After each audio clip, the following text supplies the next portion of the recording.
Hürmetli vatandaş, sizden huzurunuzda tapşırılayotgan endiki leksiya Angliyalik Charles Bolger yazıp kaldırgan Yakup Bey'nin tercüme hali. Tününkü kelgen cayimizden yana başlayımız. Mındak vatandaşlar. Cüngoluklar Yusuf ve onun oğluğa karşı oruçka adetki dekli medet verip koygandan başka hiç iş kılmadı. Ola ta ki Burhanıdın öz kalbisidin isen kirip hodini bililmey, cüngolukların kütken ümidini bir çetki kayırıp koygan çağdılar. Andın bu elini işgal kılış kararı geldi. Amr Sana'nın putuğa bunundan ilgirila palta çepilgan idi. Nurgun cüngo koşulları Amr Sana'nı qoğdap turgan bolsu mu? Lekin o 1757-yili Cüngariye'ge padişah bolup elipla özünü Cüngo'nun kontrollüğünden çetki aldı. Ama onun toplagan askerleri Cüngo koşulunun bir peşvasığı yaramay, piri-piren bol. Amırsına öz makanıdın yana bir kıtım kaçışkı mecbur bol. Lekin bu kıtım o ötken kıtım Beijing'den pana tapkandak obdan pana tapalmadı. Şu çağda Rusla Sibiriyeni besip algan bolsa mı, ulanın küçünün kandaklığından kat'i nazar, ula çöl hem kirgili bolmaydıgan bu yerlerdeki korgallardan çıkıdıgallı bolsa, bir kadem ilgirleyelmeydi. Sibiriyeni besip algan Ruslar. Bu yerle Amr Sana'nın nazarında panahlanışkı buluduğun birden bir makan idi. O, Tobolskıga hiç berip uzun ötmey 1757-yili şu yerde öldü. Tobolskıga Sibiriya'nın. Rahmesi Cüngolukla Rusların sözüge işenmezden onun ölükünü körümüz dep öktemlik bilen talep kıldı. Çar Rusya hükümeti Amr Sana'nın ölükünü Çaktoğa yetkep gelip Cüngoluklarga ötküzüp verdi. Mana bu karniyet Amr Sana'nın tütkül hayatıdaki ser güzelçisi. Demek o Cüngoluklarının tesiri küçüden Şarkı Türkistan'a yetip kilişige bir vasıta sebepçi bolgan. Burhanıdın'ın Cüngoluklarının kuç kudretiga ten kelgili bulmaydıganlığını ispatlaydıgan muşunda hakiki pakitlarını öz gözü bilen görüp durukluk Kaşgariyede şunca kayserlik bilen karşılık görsetkenligini kişini hayran kaldırdı. Kaşgariyede şunca kayserlik bilen karşılık görsetkenligi kişini hayran kaldırdı. Lekin paket hakikaten şunda. 1758-yili yani Amr Sana ölüp bir yıl ötkendiğin keyin bu hükmüran özünün enisi Han Hoca.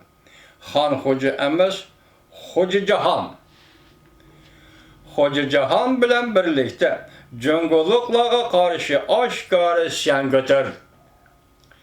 Elide turuşluk bir neçe Xitay emeldarları horlandı. Cüngoluklarning emri fermanları uçuktan uçuk kemsitildi. Bundaq pozisiyaga her qandaq bir hükmüran zadılar taqat qilib turolmaydi. Cüngoluklar üçün bir egiz lilla gap qilib qo'ysak, bundaq ishlarga ular azaldilla sukut qilgan emas. Cüngoluklar üçün bir egiz lilla gap qilib qo'ysak, bundaq ishlarga ular azaldilla sukut qilgan emas.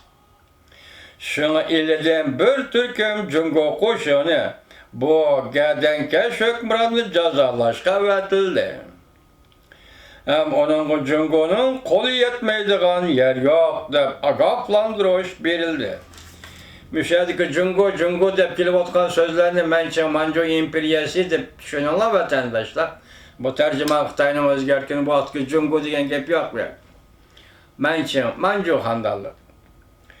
Burhanıddin bilen onun iğnesi bir qancha qitimliq keskin jangda arkadan mag'lub bo'ldi. Shaharlar arkadan dahshatli tajovuz silog'i taslim bo'lganda Xo'jalar avlodining eng keyingi vakillari panoh izlab Badaxshonga qochib berishga majbur bo'ldi. Ammo bu yer ancha tinch emas edi. Jungoliklarning haybati ulardan burunroq u yerlarga yetib borgan edi.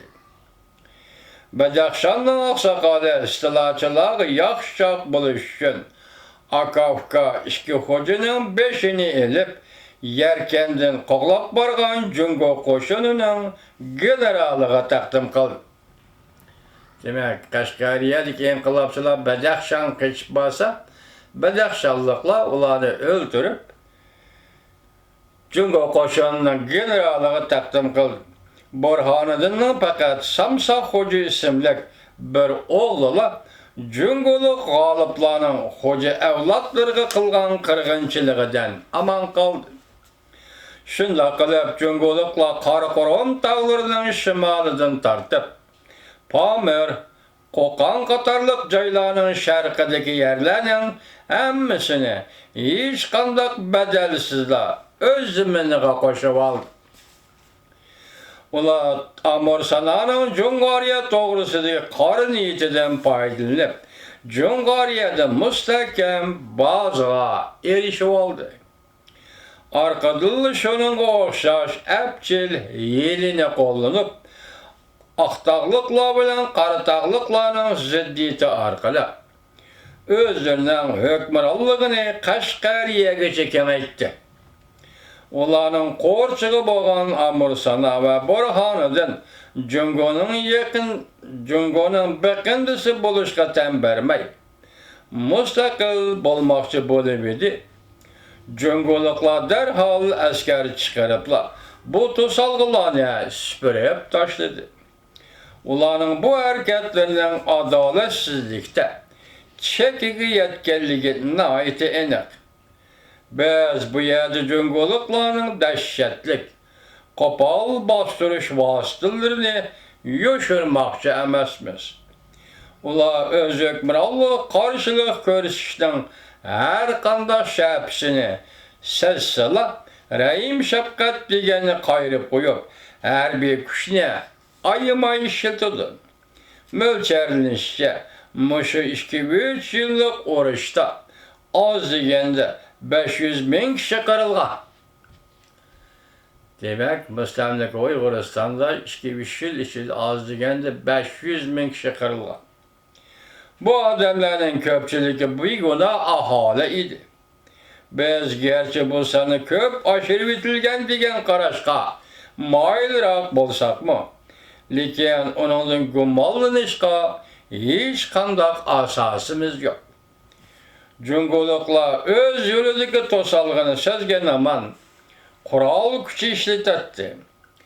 Jungo cheriklari musulmonlar bilan jang qilganda ko'pincha diniy qonxo'rlik tufaylidan texmo rahmsizlashib ketadi. Jungoliklar Qashqariyani istilo qilgandan keyin askariy kuchini Qo'qonga qaratdi va Toshkent bilan Qo'qonga g'alabalik besib kirdi. Jungoliklar Qashqariyani istilo qilgandan keyin askariy kuchini Qo'qonga qaratdi va Toshkent bilan Qo'qonga g'alabalik besib kirdi. Men bu kitobni bir ikki qatim o'qigandim.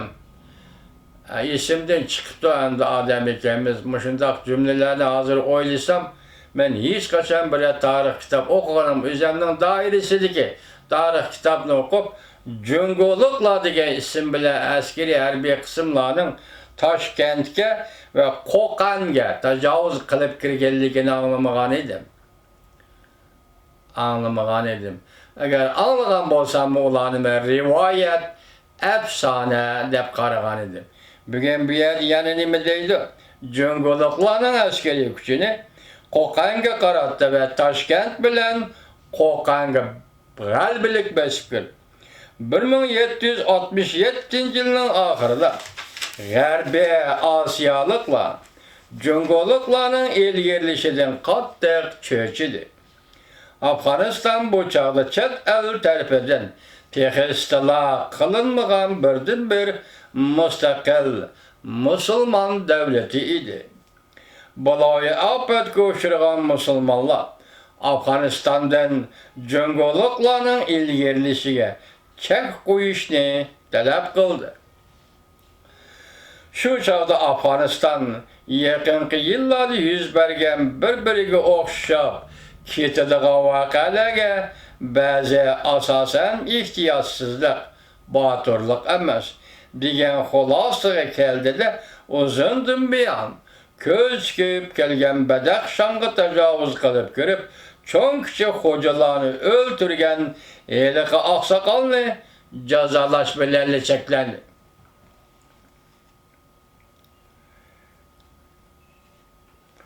Lekin Cüngülükler Qo'qonda o'zining qudratini ko'rishdi. Qo'ygandan keyin oqilonlik bilan Qashqariyaning asl chegarasiga chekinib, o'zlarining bu yerdagi hukmronligini mustahkamlashga kirishdi. Ularning bu